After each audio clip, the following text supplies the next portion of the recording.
Managing our finances can be a daunting task, especially when we are bombarded with so much information and advice from various sources.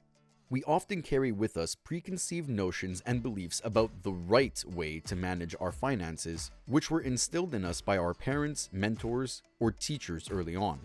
However, with the rapidly changing economy, many of these assumptions may no longer apply.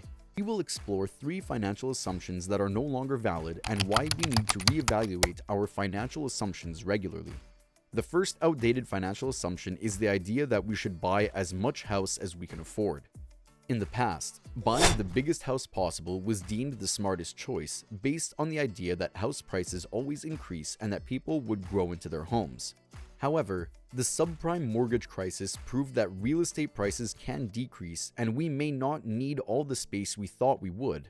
As such, it's now better to buy the smallest house possible. Buying the smallest house possible may seem counterintuitive, but it makes sense when we consider the costs of owning a home. When we buy a larger home, we also take on more expenses such as property taxes, maintenance costs, and utilities.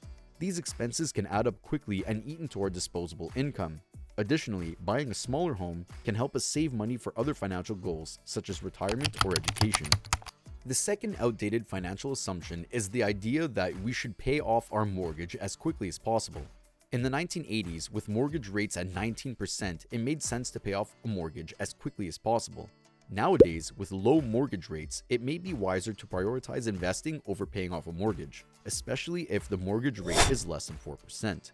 Investing our money in the stock market or other investment vehicles can provide a higher rate of return than paying off a mortgage. Historically, the stock market has provided an average annual return of around 7%, which is much higher than the current mortgage rates. Additionally, investing our money can provide us with more financial flexibility as we can access our funds more easily than we can with a paid-off mortgage.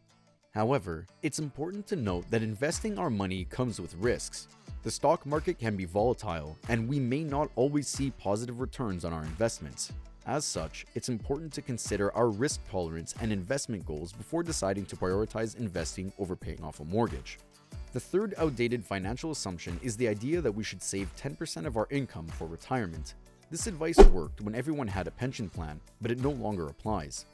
To retire comfortably, we need to embrace the financial independence, retire early, FIRE movement, which means adjusting our savings rate based on when we want to retire. The FIRE movement is all about saving aggressively and retiring early, typically in their 40s or 50s. While this may not be foreseeable to everyone, we can still take inspiration from the movement and adjust our savings rate accordingly. Calculating how much we need to save for retirement can be a complex process that involves considering factors such as our desired retirement lifestyle, life expectancy, inflation, and healthcare costs. However, many retirement planning tools are available online that can help us estimate our retirement needs. In conclusion, it's important to reevaluate our financial assumptions regularly and update them to reflect the current economy and our personal circumstances.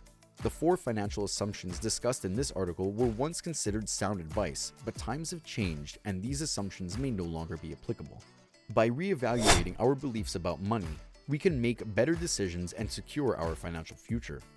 It's worth noting that the world of finance is constantly evolving, and what is considered sound advice today may not hold true in the future. As such, it's important to stay informed and educated about financial matters.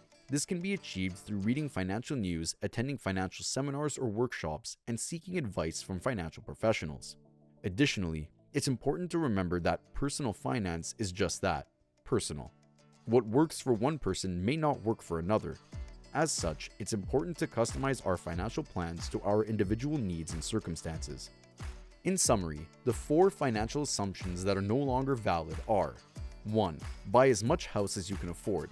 In the past, buying the biggest house possible was deemed the smartest choice, but with the unpredictability of the real estate market, it's now better to buy the smallest house possible.